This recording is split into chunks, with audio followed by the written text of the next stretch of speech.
Hi everyone, it is Atia here at Booking It with Atia, and today we are going to get into my weekly wrap up. This is everything that I read during the last week of June. Before we dive in, make sure that you are subscribed and that you hit the notification bell so you're notified every time I upload a new video. Links to my Patreon, Kofi, Discord, book club, bonfire, and my Etsy shop are all linked down below as well. And without further ado, let us dive right in. So during the week of June 24th through June 30th, I had no DNS, which is always a nice thing. I read 3 manga during that week. They were Dinosaur Sanctuary Volume 3, which I gave 4 stars, The Avant-Garde Volume 2, which I gave 4 stars, and Monstrous Volume 3, which I also gave 4 stars. Then in terms of graphic novels, I only read the one, and that was the Tea Dragon Festival by Kay O'Neill. This is the follow-up to the Tea Dragon Society. This was super cute, and it's a nice expansion of the world of tea dragons. I wasn't expecting this one to take place in the past, like take place years before the events of the Tea Dragon Society, but I still really enjoyed it, and I'm looking forward to reading the 3rd book, and I gave the Tea Dragon Festival 4 stars. Then in terms of novels and novellas, I finished 5 during that week, starting with Tristan Strong Destroys the World by Kwame Mbalia. This is the 2nd book in the Tristan Strong series. This is an excellent continuation of the Tristan Strong world, and it builds on the magic system as well as and the world that we're introduced to in book 1, and it even incorporates more Black American and West African myths and folktales. I wasn't expecting the ending, but I'm not necessarily mad at it, and it makes me want to read the 3rd book immediately. I do have plans on reading it during the month of July, and I ended up giving Tristan Strong Destroys the World 4 stars. Then I read Earthflown by Francis Wren. This is a 2024 release by an indie author that follows I don't want to call them like a crime boss family, but they are this like very well-to-do family. They deal with pharmaceuticals, and it takes place in London. There's a bit of a water crisis. It's a little bit of like a sci-fi fantasy. Sci-fi because it is kind of dystopian. You have a lot of issues of climate change and the water crisis, but there is a fantasy element because you do have people who have abilities, which I thought was really cool. And I like the message this book has about climate change and the looming threat of even more climate disasters, especially when it comes to the water crisis.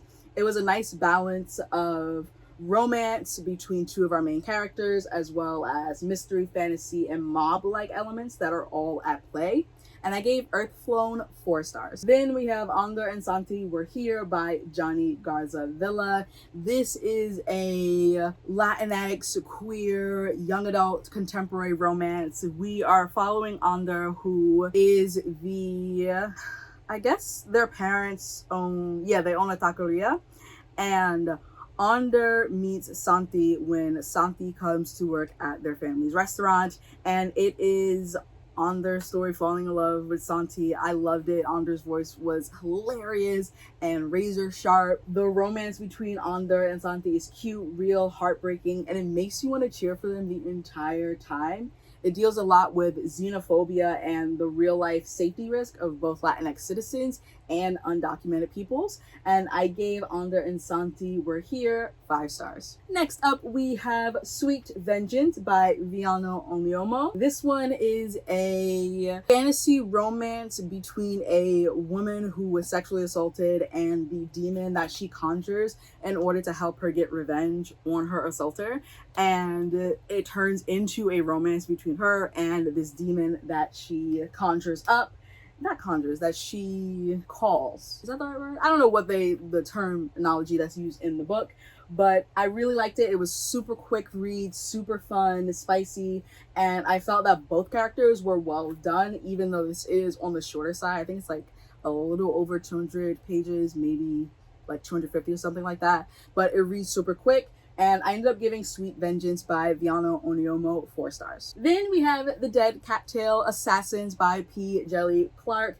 This one is an interesting one. This follows Aveen. She is a vampire, and in this world, there is like this being, this deity that if you promise her your life when you're living, promise her your soul, once you die, she'll bring you back to serve as one of her assassins, but you have no memory of anything from your past.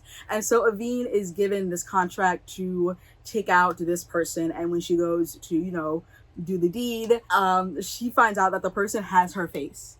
And she's like, what? Whoa. And of course she's thrown because one, this person has her face, and two, she has no memories of her life before being reawoken to fulfill this pact. Aveen's inner thoughts are hilarious. I love the world that this is set in. I would read more from this world, but it also works very well as a standalone. It was done in an excellent way as a standalone. The twist is nicely hinted at, but it's not overdone. And there are some red herrings that definitely make it a book that has you going, okay, like, what the hell is going on here? And I ended up giving The Dead Cattail Assassins 4 stars. Now to get into what I made progress in. I made progress in 3 books during the last week of June, and those 3 books are The Three Body Problem, Theo, Tan, and the Fox Spirit, and Bittersweet. And all of that creates a grand total of 1,472 pages and 12 hours, 46 minutes of audiobook listening. And yeah, that is it. This is probably one of the, if not the shortest wrap-up, the weekly wrap-up that I've ever done, which is fine by me because it is so warm. But yeah, if you like this video, make sure to give it a huge thumbs up. Comment down below what was one of your last reads during the month of June. Make sure you are subscribed so that you're notified every time I upload a new video and go live for reading sprints. All of the links are down below to my Patreon, Kofi, Etsy shop, Bonfire, all of my social media, the book club, and the Discord server. Be on the lookout for my Tarot Readathon weekly reading vlog, which I'm in the middle of filming now. More about that a little bit later, as well as my 48-hour readathon vlog and my May and June reading recap. And I will see you in another video. Bye. Showing. I ain't living for the moment. I see what's mine and I want it. Hungry like a Pac-Man. I'm Bruce Wayne and Batman. I'm Naruto with a Hanzo. Got a sharp mind like I'm Einstein. Plus I'm copy brain, so it's all mine. Check it for me, I'm in the sky.